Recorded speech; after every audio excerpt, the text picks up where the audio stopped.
Welcome back after the break. आप देख रहे हैं आज पाकिस्तान। आज एक बहुत ही सीरियस और क्रिटिकल इशू पे हम बात करना चाहेंगे। ड्रग्स बहुत प्रेवलेंट होती जा रही हैं। यूथ कई चीज़ों को इस्तेमाल कर रही है as soft drugs which then pave the way for harder and more addictive drugs जो कि लाइफ थ्रेटनिंग भी होती हैं। लेकिन शुरुआत कैसे होती है? क्या ये सिर्फ और सिर्फ पीयर प्रेशर की वजह से है? एक्सेस कहाँ से आता है? You will be surprise to know कि जिस किस्म के केसेस सामने आ रहे हैं, छठी जमात का तालिब इल्म, 7वीं जमात का तालिब इल्म, हर बड़े स्कूल की आप बात कर लें, छोटे स्कूल की बात करें, वहाँ पे केसेस निकल के सामने आ रहे हैं। This is a pressing and alarming situation. कौन लोग हैं जो इन्फ्लुएंस करते हैं एक बच्चे को इस एज में? क्या हम इतने ज़्यादा पाबंद हो जाएं कि बच्चे की हर नकलो हरकत पे आपको नज़र रखनी पड़े? उसने ट्यूशन भी जाना है, स्पोर्ट्स भी जाना है। अगर आप बहुत ज़्यादा उसको कैद करते हैं तो आप उसकी पर्सनालिटी को डैमेज करते हैं। But what is that fine balance? और ख़ास तौर पे जो ट्रायंगल एक बच्चे की ग्रूमिंग के लिए, उसकी साख्त के लिए, उसकी शख्सियत को निखारने के लिए, जब हम कहते हैं कि एक इदारा, उसके असातिज़ा, उसके पेरेंट्स, ये सब मिलकर उसके लिए काम करते हैं, तो इसमें किस किस की क्या जिम्मेदारी बनती है? क्या इदारे और पेरेंट्स आपस में एक दूसरे को कहते रहते हैं कि ये आपका काम था बच्चे पे नज़र रखना, लेकिन क्या हम किसी भी यूनिवर्सिटी को, स्कूल को बरी ज़िम्मा करार दे सकते हैं जबकि दिन का एक बहुत बड़ा हिस्सा रोज़ाना बच्चा स्कूल या यूनिवर्सिटी में सर्व करता है? ये तमाम हमारे आज के मौज़ूआत होंगे। ट्रिकी सब्जेक्ट है, लेकिन इसको समझना और इसके बारे में बहुत अहम है। आज जो पैनल हमारे साथ है बहुत ही बेहतरीन है और मुख्तलिफ एंगल से इसको कवर करेगा। हमारे साथ मौजूद हैं ब्रिगेडियर मोहम्मद अबूजर साहब। आप इनको जानते हैं ना सिर्फ SSDC के हवाले से, एक बड़ी तवील इनकी सर्विस रही है, लेकिन साथ ही साथ he was also a part of the anti narcotics department in Pakistan. और इसकी जो काविशें रहीं, बल्कि जो पहला एडिक्शन को ख़त्म करने के लिए जो अस्पताल क्लिनिक्स बनाए जा रहे थे, उसमें एक बहुत बड़े प्रोजेक्ट का भी आप रुए रवां थे। उसके बहुत बहुत शुक्रिया अबूजर साहब for being here. Thank you very much. और आप ही के साथ तशरीफ रखती हैं सैयदा बतूल नजम। आप क्लिनिकल साइकोलॉजिस्ट हैं, मोटिवेशनल स्पीकर हैं, and you work closely with young people talking about addictions and how to get rid of them. बहुत शुक्रिया आपकी भी मौजूदगी का। आप ही के साथ तशरीफ रखती हैं, you're a lecturer and an academician at the Iqra university. इसके अलावा you also are using and putting good use of your influence on social media to talk about similar subject. बहुत शुक्रिया। हमारे साथ मौजूद हैं मरियम मोईद। Thank you Maryam. अबूजर साहब, पहले आपसे अगर गुफ्तगू का शुरुआत करें कि यंग से यंग एज होती चली जा रही है of kids who are trying drugs, जो इस पोजेशन में पाए जाते हैं। कुछ ऑर्डिनेंसेस के पास करने की बात की गई। सबसे पहले ये कि स्टूडेंट्स का जब एडमिशन हो यूनिवर्सिटी में और उनका सालाना ड्रग टेस्ट लिया जाए। दूसरा ये कि बड़ी क्लियरली डिफाइंड हो वो पॉलिसीज़ के अगर कोई इनकी पोजेशन में पाया जाता है, कोई इसकी ट्रेड में मुलव्विस पाया जाता है, तो उसके लिए क्या सज़ाएँ होनी चाहिए, क्या रिहैबिलिटेशन। दोनों पे कोई ख़ास मूवमेंट नहीं हुई है। Thank you very much Sidra, आपने इनवाइट किया for such good introduction and good topic. मैं वही बात कर रहा था कि अब तो मॉर्निंग शोज में कुछ ही लोग रह गए हैं जो इतनी मीनिंगफुल बात के लिए बुलाते हैं या बात होती है। देखिए, फर्स्ट इज़ कि we as a nation need to understand कि थ्रेट है या एक ख़तरा है हमारे बच्चों के लिए। मैं एक मिसाल इसकी सिर्फ आपको थोड़ा सा दूंगा and then we'll come on to straight हमारे बच्चों के ऊपर कि दुनिया में इस वक्त जितनी जंगें हो रही हैं और जितना वॉर अगेंस्ट टेरर हो रहा है, इसमें per day casualty rate is less than 100। तकरीबन 80 से 90 लोग मरते हैं ड्रग की ओवरडोज की वजह से या एब्यूज़ ऑफ ड्रग की वजह से। अराउंड 700 कैजुअलिटीज़ पर डे होती हैं दिन में। सो एक फिगर, हम इतने ज़्यादा, जितना एक जंग में हमारे बच्चे, जितना आजकल या शाम का कोई बच्चा ख़तरे में है, तो हमारे बच्चे उससे 7 गुना ज़्यादा ख़तरे में हैं in case of drugs. One second, जो ट्रेड है दुनिया का, उसमें सबसे बड़ा ट्रेड सॉफ्टवेयर का या ये जो आप ये कहें कि जो साइबर का है, and second is the machinery, war machine, and the third biggest trade is drugs.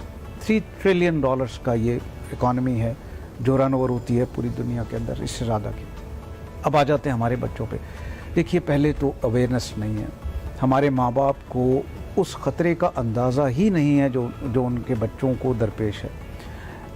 Availability not सिर्फ पाकिस्तान में नहीं, Sidra, this is in India, this is in the region, Europe, America.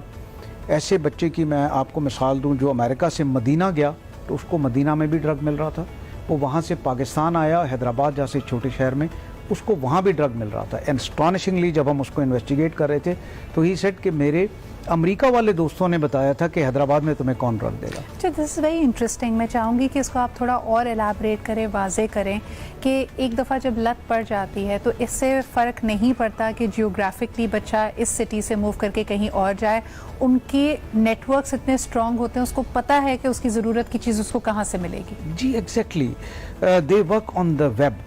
अब अपने बच्चों को जब वो यूज़ करते हैं कंप्यूटर्स तो प्लीज़ देखिए उनकी स्क्रीन पे क्या है, उनके स्क्रॉलिंग या उनकी जो सर्फिंग है उसका हिस्ट्री देखिए। उनको बहुत देर तक कमरों में इकट्ठा अकेला ना छोड़िए। These guys recruit our children through those networks, जो आप डार्क वेब कहें या डीप वेब कहें या what ever you call it, ये बच्चों को वहाँ से रिक्रूट करते हैं। और उसके बाद then it is so easy to give कि जब हम एक बच्चे का इंटेरोगेशन कर रहे थे हैदराबाद में तो आपको ये बताइए he was getting instructions from abroad, उसको पेमेंट भी वहीं से आ रही थी बिकॉज इसके दोस्त बाहर थे, माँ बाप पैसे नहीं दे रहे थे, तो उसको इस ड्रग वाले को पेमेंट अमेरिका से हो रही थी। How organise these guys are, ये हमारे माँ बाप को नहीं पता।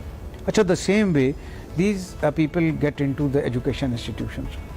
बहुत आसान है, एक बच्चा वो अंडर स्ट्रेस होता है आजकल के माहौल में, माँ बाप, फैमिली प्रेशर्स, नंबर 2 उसकी पढ़ाई का प्रेशर, और फिर इसको ये फैसिनेट करते हैं कि इससे नींद कम आएगी, इससे कंसंट्रेशन हो जाएगी, this is how they start. और फिर इससे तुम ज़्यादा बेहतर, और फिर then they have examples, Columbus भी पीता था और वो भी ड्रग करता था। अच्छा, ये बड़ी इम्पॉर्टेंट बात आपने यहाँ पे की है क्योंकि जो लोग इंडियन न्यूज़ को इस वक्त फॉलो कर रहे हैं, किस्सा शुरू हुआ था एक मशहूर एक्टर की सुसाइड से या अलेजेड सुसाइड से, because he was found dead in his apartment on June 14th, और उसके बाद what has unfolded is a completely different saga. इस वक्त कहा जा रहा है, बहुत सारे लोग ये क्लेम कर रहे हैं, news sources and insiders of the Indian film industry के 90% इनकी इंडस्ट्री ड्रग्स में मुलव्वस है और इनके यहाँ ये बिल्कुल आम बात पाई जाती है, जिसका नोटिस लिया है NCB ने, narcotics control board in India, और इस पर इन्वेस्टिगेशन इस वक्त हो रही है कि इन स्टार्स को, इन बॉलीवुड स्टार्स को ड्रग्स कहाँ से पेडल होती थी, क्या ये खुद भी उसमें मुलव्वस हैं, ये पार्टी लाइफस्टाइल का हिस्सा है।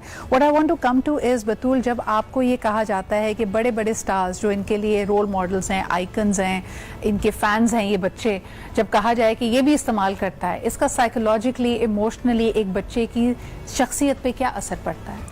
हमारा जो सबसे बड़ा प्रॉब्लम है वो ये है कि our kids don't have any role models, तो वो किसी ना किसी को तो फॉलो करेंगे। So unfortunately people like these become the negative role models for our kids. अब वो देख रहे हैं कि वो ये सब करते हुए भी एक फैंटेसाइज वर्ल्ड में वो इतने सक्सेसफुल हैं, so if we do that we can do the same, we can become like them. So वो वाला जो एक इम्पैक्ट आता है कि आपने उनको फॉलो करना है और अगर वो सक्सेसफुल हो रहे हैं तो हम भी सक्सेसफुल हो सकते हैं। So things like that make us do get involved in drugs even more. Batool, psychologically what makes drugs so cool and attractive, और ख़ास तौर पे सबको पता है कि इसके मुज़र असरात हैं। एक तो हर बच्चा या जो शुरू में करने को ट्राई करता है वो ये समझता है I am stronger than the drug, ये मुझे एडिक्ट नहीं बनाएगी, मुझे आदत नहीं होगी, मैं एक दफ़ा ट्राई कर रहा हूँ और this is for fun. What makes it so cool कि वो अट्रैक्ट होते हैं इसकी तरफ? पहली बात तो जो आपने कही कि our stars and our role models are involved in that. So हम क्योंकि उनकी ज़िंदगी को आइडलाइज कर रहे होते हैं तो इसलिए हमें भी दिल करता है कि हम भी वही चीज़ करें जो वो कर रहे हैं। Other than that, the way media has been portraying drugs, वो बहुत एक फैंटेसी वर्ल्ड दिखाई जाती है जिसमें everything is so cool, there are colours, we are having fun and you break the barriers and you get free. So people, especially kids who have been very stressed out, वो जब ये देखते हैं कि एक हमें ऐसा coping mechanism मिल रहा है जिससे हम free हो जाएंगे और जिससे हम stress free हो जाएंगे, so you know that's something very charming for the child. Yes. So वो उस वजह से ज़्यादा involve होने लग जाते हैं। आपके तमाम प्रॉब्लम्स का, परेशानियों का हल एक डिस्ट्रैक्शन के तौर पे, एक खूबसूरत रंगीन दुनिया के तौर पे आपको दिखाया जाता है। शुरू में आपके बच्चे को हो सकता है उसके पीयर्स की तरफ से या जो भी उसका इंट्रोड्यूस करने वाला है ये तक कहा जाए कि ये एडिक्टिव नहीं होती, वंस इन अ व्हाइल आपने इस्तेमाल किया, लेकिन जो जहन में इमेज आता है, मुझे ये बताइएगा मरियम, अगर मैं कैंपसेस की बात करूं, क्या टीचर्स, क्योंकि नकलो हरकत में आप लोग आई एम श्योर कोई तब्दीली महसूस कर लेते होंगे, या ग्रेड्स गिर रहे हैं, एटीट्यूड में तब्दीली आ रही है, क्या ये कैंपसेस और आपकी इंतज़ामिया आपको ये राइट्स देती है कि आप बच्चे का बैग सर्च कर सकें? या देखें कि उसके पास कोई ड्रग्स तो नहीं है? If we have such a hint तो हम लोग ज़रूर चेक कर लेते हैं. हम लोग बच्चों के बिहेवियर से नोटिस कर लेते हैं that something is fishy. Actually this is very much a part of the new norm in the youth culture. तो वो फिर बहुत जल्दी बच्चे इस चीज़ को अडाप्ट कर लेते हैं और इस चीज़ को मान लेते हैं कि ये हमारे कल्चर में इट्स लाइक वेरी कॉमन. क्योंकि हम जब हमारे माँ बाप के ज़मानों में नहीं था और अभी के ज़माने में हम लोग के साथ में it's a new normal these days. So when they adapt this तो वो इसको समझते हैं कि वी आर. और किसी भी यूनिवर्सिटी की किसी भी स्कूल की यानी हो सकता है अलग अलग पॉलिसीज़ हों, लेकिन क्या ज़ीरो टॉलरेंस पॉलिसी है? क्या होता क्या अगर खुदा ना खासा एक बच्चे के पास से ड्रग्स बरामद होती है तो क्या फर्स्ट स्टेप या नेक्स्ट स्टेप होता है? देखिए, किसी भी बच्चे को इसी तरह इस बेसिस पे निकाल देना इंस्टीट्यूट से, I think that this is not justified, right. हम उसको सस्पेंशन देते हैं, फिर उसके बाद उसकी काउंसलिंग करते हैं. बिकॉज सी निकाल देना इज़ नॉट अ सोल्यूशन. फिर तो वो बच्चा यहाँ से जाएगा, कहीं और बैठ के कर लेगा, किसी और यूनिवर्सिटी में जाके बैठ के कर लेगा या घर पे कर लेगा. We need to give counselling and we should give counselling. The reason is अगर हम इसको यहाँ पे नहीं रोकेंगे और इसको भी काउंसलिंग के बाद भी it takes a lot of time for the child to drop चाहिए. बड़ा अहम नुक्ते पे हम पहुंचे हैं जी. एक छोटा सा ब्रेक लेना पड़ रहा है. वापस आएंगे, अपने पैनल से पूछेंगे कि अगर खुदा ना खासा किसी यंग बच्चे को, किसी टीनेजर को ये लत लग जाती है तो स्टेप्स डिफाइंड होने चाहिए. हमें बड़ी हैरत होती है कि आज हम कोविड के SOPs की बात कर रहे हैं, लेकिन साल 2020 में भी एक ऐसा मुल्क जिसकी आबादी का बेशतर बल्कि 70% हिस्सा यूथ पे मुश्तमिल है, नौजवानों पे मुश्तमिल है, हमारी कोई ड्रग पॉलिसी नहीं है. हमें नहीं पता कि एक बच्चे के पास अगर ड्रग्स मिलती हैं तो हमें क्या करना है. पेरेंट्स को पहले इन्फॉर्म करना है, बच्चे को सस्पेंड करना है, बच्चे को काउंसलिंग देनी है तो किस तरह की देनी है, और दूसरे बच्चों और उनके वालिदैन का इसके ऊपर क्या एक नैरेटिव हो सकता है. क्या वो इस बात पे ओके भी हैं कि इस बच्चे को हम कंटिन्यू करने की इजाजत दे रहे हैं. So all these are pressing questions. इसके साथ साथ आप यानी it's not about stigmatising the child. ये किसी भी बच्चे के साथ हो सकता है, किसी भी लड़का हो या लड़की हो, इसकी भी कोई तफरीक नहीं है. पेरेंट्स को अवेयर ज्यादा होना पड़ेगा. एक छोटा सा ब्रेक लेते हैं. Will be right back. Welcome back after the break. आप देख रहे हैं आज पाकिस्तान. बात हो रही है कि हमारी हुकाम, इंतज़ामिया और हुकूमत कितनी सीरियस है अबाउट कि हमारे यहाँ के नौजवानों को ड्रग से, मनशियात से बचाया जा सके. आपको बताते चलें कि साबका हुकूमत के आखिरी टेन्योर में 2 ऐसे ऑर्डिनेंसेस लाने की कोशिश की गई थी. एक तो ये कि तमाम यूनिवर्सिटीज़ में, कॉलेजेस में स्टूडेंट्स के सालाना ड्रग टेस्ट किए जाएँ ताकि एक खौफ तो हो, एक फियर एलिमेंट हो जो लोगों की रोकथाम का जरिया बने, कि लेने से पहले हिचकिचाहट हो, झिझक हो, कि जो चीज़ छुप कर की जाती है, जो शायद दोस्तों की वजह से गुमराही की तरफ बढ़ रहे हैं हम, तो वो सामने आ जाएगी, सबको पता चल जाएगा. एंड सेकेंडली कि किस तरह कैंपसेस को ड्रग फ्री किया जाए. अनफॉर्चुनेटली दोनों ऑर्डिनेंसेस पास नहीं हो सके. तो देखना यह है कि पाकिस्तान में कवानीन कितने सख्त हैं. अबूज़र साहब, अपोज क्यों हुए थे? ये टेन्योर कम था, टर्म कम था, इसकी वजह से? एक्चुअली अगर सिद्रा जैसे आप बात कर रही हैं कि हमारे पास तो इस वक्त लॉ नहीं है. अच्छा, ये लॉ कैसे बने इसका थोड़ा सा मैं बैकग्राउंड दूं कि एक स्टडी हुई इस्लामाबाद के स्कूल्स एंड कॉलेजेस के ऊपर. You will B astonished 51% of the students were found drug addicts. They have used kind of drugs?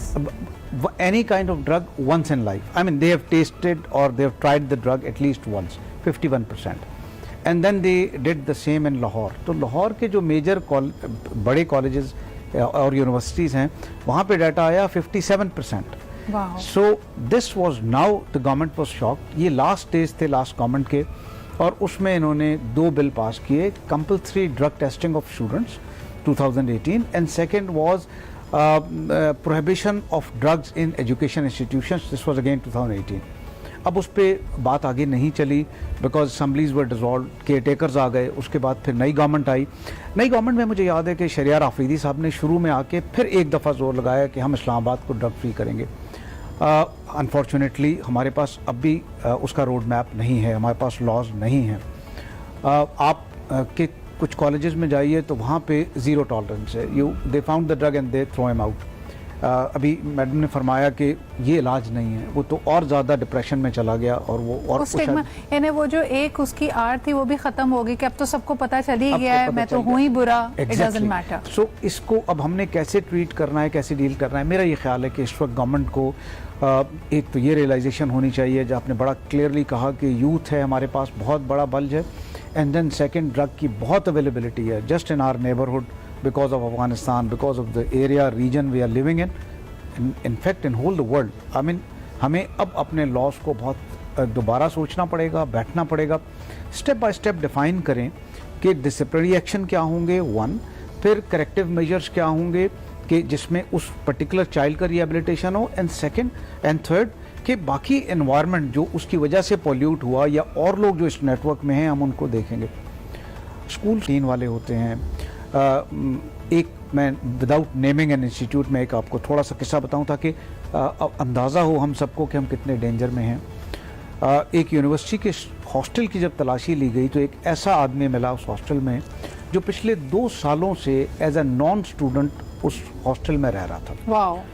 अब अच्छा कॉलेज है ये, अच्छे यूनिवर्सिटी की बात कर रहा हूँ। उसके रूममेट्स चेंज होते थे और वो हर रूममेट को अपने उसके अंदर नेक्सस में ले आता था। And what when we raided, ANF raided, तो उसके पास से 2 kg हेरोइन निकली। Heroin is the strongest drug, is a very strong drug. और वो 2 साल से जब उसको हमने पूरा इंटेरोगेट किया तो पता चला कि कितने लोगों को पॉल्यूट कर चुका है। And then when we were doing the interrogation and all that, उसी दौरान इत्तेफाक से 2 डेथ हुई उसी यूनिवर्सिटी में because of overdoses of heroin. अब now when he was in, probably he was regulating the thing in a way कि लो, अब जैसे ही वो हमने की बीच में से निकाल ली तो maybe somebody took it out more than what he could take and there were 2 deaths. और फिर हमने सारा वो नेटवर्क उठाया वहाँ से। सो ये यूनिवर्सिटीज़ का हाल है। अच्छा मुझे बताइए अबूज़र साहब, because you have the key insights और आपका एक एएनएफ का भी बैकग्राउंड रहा है, What kind of solutions are we ready for? देखिए एक तो जैसे ही हम ड्रग्स का एक इमेज जहन में लेके आते हैं, हमें कोकेन याद आता है, हम हेरोइन के बारे में सोचते हैं, हम ऐसे लोगों को देखते हैं जो बिल्कुल ही मफलूज हो चुके हैं, ज़िंदगी उसमें है ही नहीं, कोई रमक नहीं, कोई विजन नहीं। But on the other hand जब हम शुरुआत की तरफ देखते हैं तो वीड या चरस जिसको कहा जाता है, बहुत सारे लोग सिगरेट पीते हैं और वो फिर चरस की तरफ चले जाते हैं और उसको कहा जाता है कि दिस इज़ बहुत सारे मुल्कों ने तो अब इसको लीगल भी कर दिया है। तो क्या स्टेटस है हमारा? अब जब हम सॉल्यूशंस की तरफ जाना चाहेंगे, एक हमारा अपना एक कल्चरल फैब्रिक है, एक हमारे अपने समाजी रवैये हैं, ट्रेडिशंस हैं, किस तरफ जाता हुआ देख रहे हैं? और हम ऑस्ट्रिच की तरह सिर्फ अपने आप को कहें कि नहीं जी ऐसा कुछ नहीं हो रहा है, या we have to take tough decisions? हम देखिए, हम अगर अपनी सोसाइटी को देखें तो we are a mix of, let's say हम रूरल बैकग्राउंड से भी हैं, हम शहरी भी हैं, most of us are Muslims, Christians and Hindus भी हैं हमारे अंदर। तो मैंने एक डायलॉग करवाया इंटर रिलीजन, आप यकीन कीजिए Hindu religion, Islam, Sikh and Christianity, they all were together and they were saying drug is prohibited in our religions. तो वहाँ तो बिल्कुल प्रोहिबिशन है। सिख मज़हब में तो स्मोकिंग भी इजाज़त नहीं है। सही। अच्छा, अब हम अपने गांव में चले जाते हैं तो वहाँ पता चलता है कि सरदाई के नाम पे या भंग के नाम पे, एक नॉर्मल है वो, मज़ारों पे भी पीते हैं, शादियों में भी पीते हैं, फंक्शन में। अब क्या उसको हमने लीगलाइज करना है? अच्छा, वो कहाँ तक है? उसके बाद फिर आ जाते हैं हार्ड ड्रग्स, जहाँ पे हम marijuana या चर्स या वीड या ये जो बच्चे यूज़ कर रहे हैं। देखिए, अगर आप इंटरनेशनल डेफिनेशन देखेंगी तो less the alcohol internationally ban नहीं है, it's not part of the narcotics. Narcotics are those substances जो अंदर जाके आपकी बॉडी को विड्रॉल के वक्त डिस्टर्ब करते हैं, डिस्ट्रॉय करते हैं, और डिपेंडेंसी है जिनके ऊपर, वो ड्रग में आ जाते हैं। मेरा ख्याल है कि हमें अब सीरियसली डिबेट करना चाहिए नेशनल असम्बली में बैठ के कि how we are going to ban what, और फिर उसके क्या हम किस तरह उसको इम्प्लीमेंट करेंगे in different institutions, different ways of life. Not, देखिए, एजुकेशन इंस्टीट्यूशंस आर वन, मगर अदर देन इंस्टीट्यूशंस बहुत सारे इन्फ्लुएंसेस हैं। बल्कि देखें, आपकी बात को मैं फॉरवर्ड करूंगी अबूज़र साहब के प्रोफेशनल लाइफ में बहुत सारी सर्विसेज और इंडस्ट्रीज में कहा जाता है, जैसे अब हमने अभी जिक्र किया यहाँ पे इंडियन फिल्म इंडस्ट्री का, कि उन्होंने कहा कि जी वो पूरा रवैया ही और पूरा कल्चर ही ऐसा है कि you can't be outside of it. अब यही चीज़ बढ़ावा देती हैं बहुत सारी मिथ्स को। मैं बतूल आपकी तरफ आना चाहूँगी कि लोग जो इमेजिन करते हैं, अब लड़कियाँ बीमारियां हैं, या कोई शख्स फिट होना चाहता है, वजन कम करना चाहता है, किसी ने कहा कि फलाना आप सिगरेट पीना शुरू कर दें, आपका वजन कम हो जाएगा, या ये पिल्स लेना शुरू कर दें, भूख भी खत्म हो जाएगी और आप बहुत फिट हो जाएंगे। दूसरी तरफ किसी ने पढ़ाई करनी है, डॉक्टर्स हैं, इंजीनियर्स हैं, फील कर रहे हैं वो प्रेशर, उन्होंने कहा कि जी फलानी ड्रग ले लो, इससे फोकस बड़ा अच्छा आ जाता है, कॉन्फिडेंस बहुत आ जाता है। कोई म्यूजिशियन है, उसको कहा कि जी तुम्हें डर नहीं लगेगा कॉन्सर्ट करते हुए और लोगों से तुम्हें हिचकिचाहट नहीं होगी because you will B so high and so full of yourself. ये सब मिथ्स हैं। I wouldn't say completely it's a myth because एक तो वो psychological aspect भी आ रहा होता है। Stimulants yes आपकी body में कुछ ऐसे reactions को produce कर रहे होते हैं जिसकी वजह से you feel more energetic and you're able to give more energy and time to One things. point focus आ जाता है आपका। Concentration आपकी to some extent better हो जाता है। सही। But that's just temporary, you know, like a temporary outlet to something that can cause permanent damage. सही। तो अब आप टेम्परेरी तौर पे तो उस चीज़ को आप वेट के मामले में भी या पढ़ाई के मामले में भी आप टेम्परेरी तौर पे सेल्फ प्रिस्क्रिप्शन की, आपने ड्रग्स लेने स्टार्ट किए, बट लॉन्ग टर्म बेसिस पे it is ultimately going to effect the thing that you were trying to improve in the first place. अच्छा, ये सारी तो एस्पिरेशनल रीजंस हो जाएंगे। मरियम, आपसे पूछना चाहूंगी, the depression in young people, anxiety, uncertainty, जैसे हम पूरी दुनिया में देख रहे हैं इस वक्त, वो भी बड़ा रियल है और हम जितना मजबूत हमारे फैमिली स्ट्रक्चर को समझते हैं उतना नहीं है। हर घर में प्रॉब्लम्स हैं, टॉक्सिक रिलेशनशिप्स हैं। क्या आपने ये नोटिस किया है कि ये दोनों चीजें भी इंटरलिंक्ड हैं? जितना ज्यादा बच्चे को घर में अच्छा माहौल नहीं मिलता, वो डिस्टर्ब्ड होता है, वो इस तरह की राह फरार इख्तियार करता है। डेफिनेटली, बिकॉज आप कंफर्टेबल नहीं होते अपने घर वालों से बात करने में, तो आप you seek shelter in other people, और हो सकता है कि वो दूसरे लोग आपको इस राह पे लेके चल रहे हैं। हम स्टार्ट करते हैं, जैसे for example we start with a sleeping pill, right? तो वो हमारी एक आदत बन जाती है। तो जब हम घर पे ही सेटिस्फाइड नहीं होंगे, अपने बड़ों से बात नहीं करेंगे, अब इवन विद आवर सिबलिंग्स हम बात नहीं करेंगे, तो जाहिर सी बात है अगर हम बाहर गलत किसी बंदे के हाथ लग गए तो डेफिनेटली वी विल अच्छा, since both of you understand psychology and you work so closely with young people, मुझे बताएं कि जब हम हरासमेंट की बात करते हैं, हम कहते हैं कि यूजुअली ये कोई शख्स आपका बहुत करीबी ही होता है जो आपको हरास करता है। ड्रग्स के मामले में हमें क्या नजर आता है? क्या ये कोई बहुत दूर का इन्फ्लुएंस होता है या ये लोग भी हमारे जो दुश्मन हैं वो बहुत करीब हैं? Most of the cases that you here about, आप सुनते हो कि फार्म हाउस में दोस्त गए और वहाँ पे 2 लोगों की डेथ हो गई। अभी ऑफ रिसेंट एक यूनिवर्सिटी में ऐसा हुआ था कि बच्चे गए थे और उनमें से 2 की डेथ हुई थी, and that was because of the overdose of drugs. तो अब ये फ्रेंड्स ही थे। हाँ, मोस्टली ज्यादातर दोस्त होते हैं, नेबर्स होते हैं, कोई सीनियर है, हाँ। कोई जिसको आप आइडलाइज करते हैं, कोई किसी का पीयर प्रेशर आपके ऊपर है, but this is a dangerous world. तो किसी भी अगर घर में कम्युनिकेशन बच्चे की या स्टूडेंट की आपके साथ अच्छी नहीं होगी तो वो दूसरों का कंधा तलाश करेगा, अपने प्रॉब्लम्स को किसी ना किसी के साथ वो कंफर्टेबल फील करता है, and that can be a very strong influence, that can be an influence that can make और ब्रेक योर लाइफ। और ये आपको हर जगह नजर आएंगे, खास तौर पे वो बच्चे जो बहुत यंग एज से काम करना शुरू करते हैं, वो वल्नरेबल होते हैं, तो वो अपने इर्द गिर्द के लोगों को अपने पेरेंट्स से ज़्यादा, अपने घर वालों से ज़्यादा ट्रस्ट करने लगते हैं। एक छोटा सा ब्रेक लेंगे और वापस आएंगे। ये सब बड़ी क्रिटिकल इन्फॉर्मेशन है, मुझे पता है ये अलार्मिंग भी आपको लग रही होगी, लेकिन we will focus on the members के आप क्या कर सकते हैं ताकि आपके बच्चे महफूज रहें और आपको पता हो कि उनकी ज़िंदगियों में क्या चल रहा है। अच्छा जी, वेलकम बैक। बात हम कर रहे हैं ड्रग्स की एंड यंग पीपल की, तो उसके अंदर एक मेरे ख्याल में नाइंसाफ़ी होगी अगर हम जेंडर डिफरेंस की बात ना करें। अगर बच्चियां या फीमेल स्टूडेंट्स या टीनेजर्स इस लत में पाई जाती हैं, उनके साथ फैमिली का और लोगों का रवैया बहुत मुख्तलिफ होता है।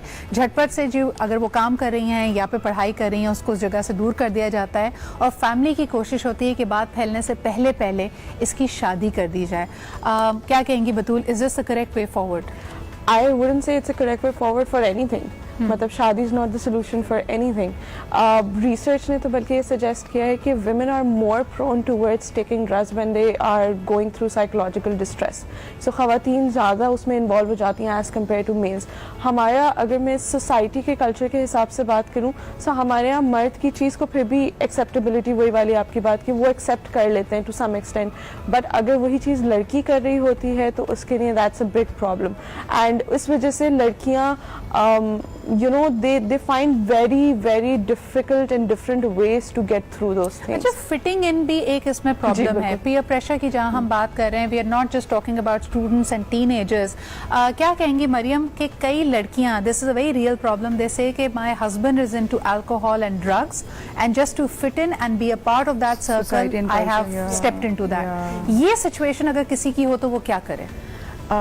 होना तो ऐसा नहीं चाहिए आइडली, बट ये है कि to fit in that culture people do. हम लोग भी जैसे आप एक ग्रुप है जिसमें हम बैठते हैं, अगर हम उस पर पूरे नहीं उतरते उनके उस पर, तो हम खुद डिप्रेशन में चले आते हैं। तो मेरे ख्याल से जब हस्बैंड या ससुराल वाले इस तरह के हों, जब बेसिकली शुरू यहाँ से होता है जब आप अपने हिसाब के लोगों में शादी नहीं कराते, लाइक द पीपल, माहौल बहुत फर्क होता है। माहौल में बहुत फ़र्क होता है। सही। तो वहाँ पे फिर बच्चियों को to make their marital life stable and to you know stick to that person, वो फिर जाहिर सी बात है they do get involve in all these मुझे एक्टिविटीज। सब आपका क्या इस पर पर्सपेक्टिव होगा? एक बड़ा पार्टी सर्किट अब बन गया है, चाहे हम उससे आंखें चुराएं या उसको एक्सेप्ट करें, it is there, what to do? देखिए सिद्धा, एक तो हम एज अ पेरेंट, मैं 3-4 इंडिकेटर्स बताऊं जो एक ड्रग एडिक्ट आपको देता है। सही। और वो इंडिकेटर्स अगर माँ बाप पिक कर लेते हैं ना, तो इट्स अर्लियर द बेटर। अच्छा, पहली बात, वो उसका टाइमिंग आपसे अलग हो जाएंगे।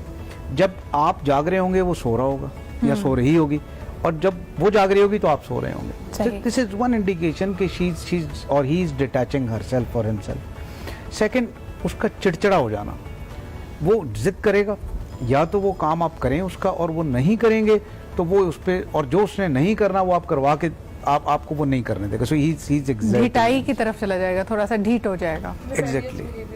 अच्छा, थर्ड इज कि उसको उसका पढ़ाई से या अचीवमेंट से दिल भर जाएगा। अब आपने उसको पढ़ाई की तरफ आप नहीं लगा सकते, आप उसको उसके टारगेट्स चेंज हो जाएंगे। And the last is he starts disowning parents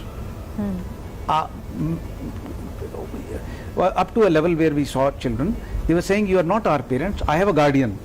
When they say I have a guardian, so it means there is somebody who is giving him drug and he has become a guardian. Okay. ये last stage में जाता है। So kindly अच्छा, भूख और नींद के हवाले से क्या इंडिकेटर्स हो सकते हैं? भूख बढ़ जाती है, कम होती है, नींद ज्यादा आ रही है, क्या कहेंगे? Very different, very erratic. Depending on the kind of drug they are taking. अब हमारे एक खतरनाक चीज आ गई है, मेथाम्फेटामिन, मैथ कहते हैं, क्रिस्टल मैथ कहते हैं, क्रिस्टल कहते हैं। Now this is hyper active. ये पार्टी फॉर 3 नाइट्स वाली ड्रग है।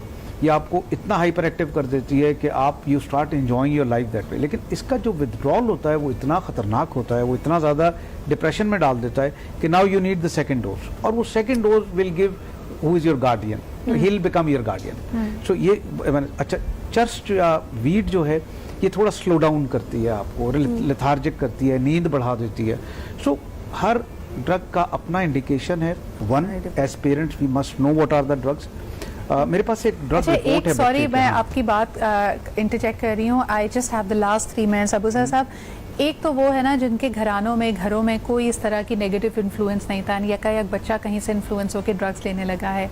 Unfortunately it is also reality कि हमारे यहाँ ड्रग्स इतनी प्रेवलेंट हैं कि पेरेंट्स खुद ड्रग्स ले रहे हैं, और फिर वो इवेंचुअली बच्चा भी लेने लगता है क्योंकि उसने वो माहौल जिंदगी भर देखा है। क्या ऐसे घरों के में होने वाले जो बच्चे हैं उनके लिए कोई होप नहीं है? वो कोई उनके लिए बाउंड्रीज नहीं हो सकती? Nobody can look after them.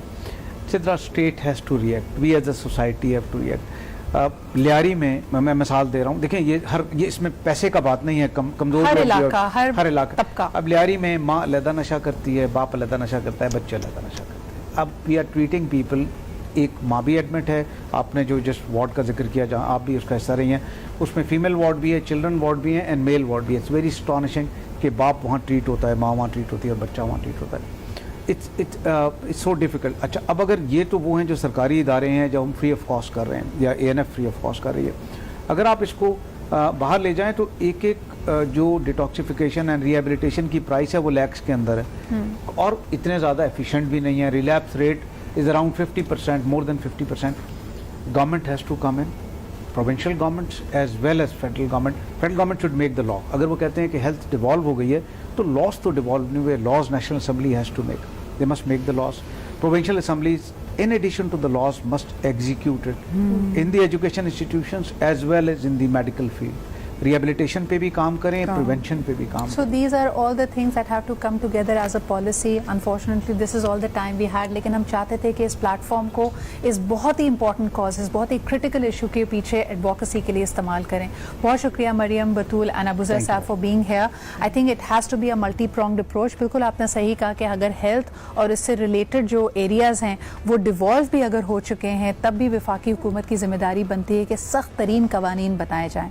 इस वक्त हर दुनिया के मुल्क की तरह यहाँ पे जो नेक्सस होगा, जो पेडल कर रहा है, जिस तरह के अबूज़र साहब ने कहा कि तीसरा बड़ा ट्रेड है अगर दुनिया का, तो it's a multi billion industry. तो यकीनन बहुत पावरफुल नाम होंगे, लेकिन फिर हमने फैसला करना है और तारीख जब लिखी जाएगी तो ये बड़ा अहम होगा कि what side of the history were you.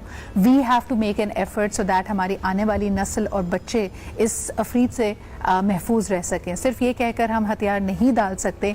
This is perhaps the biggest battle of our times and we need to realise that. इसी के साथ मुझे इजाज़त दीजिए. अपने घर में अपने इर्द गिर्द लोगों पर नज़र रखिए, जो आपके प्यारे हैं उनको अपने से करीब रखिए. आपसे मुलाकात होती है. खुदा हाफ़िज़.